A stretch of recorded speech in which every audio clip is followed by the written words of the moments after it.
Noong 1993 nagulat ang NBA sa bagong saltas sa kanilang liga. Isang 7 foot and 7.5 inches na higanting maliksi at athletic for his size. Ang pangalan, George Muresan. Ang kauna-unahang Romanian basketball player at ang pinakamatangkad na basketballistang naglaro sa NBA. At hindi tulad sa mga higanting napag-usapan natin dati, this guy is a legit basketball talent. Productive sa opensa at isang malaking sakit ng ulo naman sa depensa. Kahit na mismo si Shaq at Olajuwon, dalawang NBA legends, ay nahirapan mag-matchup sa kanya. At isa lang ito sa mga dahilan kung bakit maraming humanga kay Big Kita. Pero ang selling point talaga ng higanting ito ay ang kanyang personalidad at istorya. Wala nga kasing nag-akala na aabot sa 7 feet ang tangkad ni Muresan, much less become the tallest NBA player in history. Ang kanyang nanay ay 5'7" at 5'9" lang naman ang kanyang ama. Kaya marami ang nagtaka kung saan galing ang taas niya. Sa edad na 15 years old, isa't kalahating ruler na ang agwat niya sa kanyang mga magulang. Pero hindi genes kundi kondisyong gigantism ang may sala kung bakit abnormal ang pagtangkad ni Muresan. But despite his size, hindi sumagi sa isip niya noon na pasukin ang mundo ng basketball. Dahil ang una niya talagang sport ay soccer. Pero after ng isang dentist appointment, bigla itong nagbago. Ang dentista kasing tumingin sa ngipin niya ay isa ring referee na hinikayat siyang subukan ng basketball dahil nasasayangan siya sa tangkad niya sa football. At doon, 15 taong gulang na walang muwang sa sport na papasukin niya, nag-umpisa ang karera ni Muresan sa basketball. Nung una, height lang talaga ang puhunan niya sa paglalaro. Kahit na mismo si George ay iminadong walang mahita ang coach niya sa kanya dahil mabagal at uncoordinated siya. But with his passion at kagustuhang mag-improve, unti-unti niyang nahasa ang talento niya bilang isang basketballista. Kaya 1992 lumipad siya patungong France para maglaro para sa Power Test. And he was a big fan favorite doon. With his towering height and personality, mabilis sumabog ang pangalan niya noon sa French League. And after winning the championship, his coach decided na isalang sa draft si Muresan. Nung una, he was hesitant. Sa pakiramdam ni George, hindi pa siya handa. He was tall, he loves the game, pero pang NBA na ba talaga ang talento niya? Yan ang tanong ng marami. But despite this, he entered the draft with confidence. And with the biggest smile on his face, natawag ang pangalan niya. Hindi siya nakakaintindi ng Ingles noon, pero sapat na ang palakpak at hiyaw ng mga tao para maintindihan niya ang kasaysayang ginawa niya sa araw na iyon.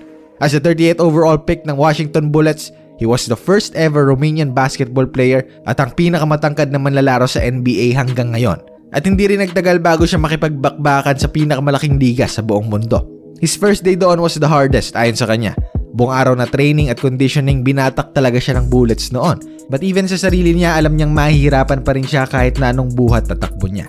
Kaya his first NBA season was average at best. Nagkaroon siya ng problemang sumabay sa pace ng liga. Underdeveloped kasi ang isa niyang tuhod kaya apektado ang lateral quickness niya. He also had problems in communication dahil hindi siya nakakaintindi ng Ingles. Kaya nga napilitan ng Washington na bigyan ito ng interpreter na present kahit sa huddles nila sa gitna ng laro. Ganoon ka-invested ang Bullets noon kay Big Kita. Nagkalat siya sa una niyang season, but they saw something special kay Muresan. He's big with an excellent soft touch at he was someone who was eager to improve noon. Kaya na-retain siya sa roster and come 1995, George broke out. 76 games ng Bullets lahat yon, he was a starter. Average 14.5 points, 9.6 rebounds in 58.4% na shooting clip. And considering he only played less than 30 minutes a game, that was impressive. At pinaramdam yun ng basketball community sa kanya. His energy, enthusiasm at personality were also factors bakit mabilis siyang minahal ng fans at nakabuo ng solidong fanbase sa NBA. And if you look at his game reels, masasabi mo talagang he was a gentle giant. Someone na matutuwa ka na maging successful sa buhay.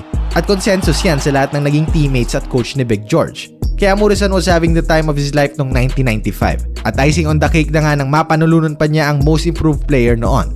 Hindi biro yon. Bakit? Marami lang naman siyang nakaharap na NBA legends pero nakasabay siya. Nakipagpalitan nga siya ng mukha kala Shaquille, Olajuwon, Patrick Ewing at Alonzo Mourning. Yan ang ilan sa mga bakulaw na kinailangang harapin ni Muresan. But he held his ground. At kahit na kinakailangan nga raw niyang mag-recover ng 2 araw every time na hinaharap niya si Shaq, makikita mo pa rin energetic at nakangiti ang higanting ito day in and day out sa court. Kung pwede nga lang habang buhay na siyang maglaro mas okay sana. Ganon siya ka-entertaining noon. Ngunit dahil sa injuries, nagsimulang bumaba ang produksyon niya sa mga sumunod na taon. Tumagal si Muresan sa Bullets ng 5 season bago mapunta ng Nets noong 1999 at doon, he played the last 31 games ng kanyang karera sa NBA.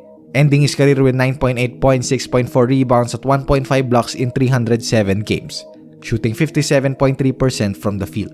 Bukod sa basketball, naging celebrity na rin si Big George dahil sa kanyang personalidad. Malakas kasi talaga ang hatak niya sa fans kaya napagpasya nilang ipasok ito sa show business. Unang project niya noong 1998 ay ang pelikulang My Giant, isang comedy film kasama si Billy Crystal.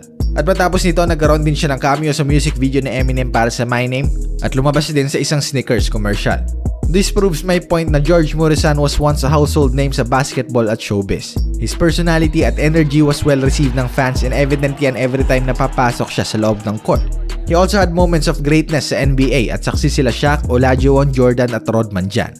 Kung hindi nga lang kasi dahil sa knee at foot problems, malamang mas malayo pa ang naabot ng karera niya sa NBA. Someone na that athletic, mobile and may maayos na footwork for that size was unprecedented. He was special and it was a shame na napigilan lang siya ng injuries. Sayang. 2000 tinangka niya ulit magbalik basketball sa France at tumagal siya ulit ng isang season doon. And after a year 2001, nagretiro na siya at bumalik sa Amerika kasama ang kanyang pamilya para doon na magpahinga for good. And to cap off ang magandang storya ni Muresan, nagtayo siya ng basketball camp sa Romania at Washington para sa mga batang nangangarap gumawa ng pangalan sa NBA. Isang gentle giant talaga. 'Di ba?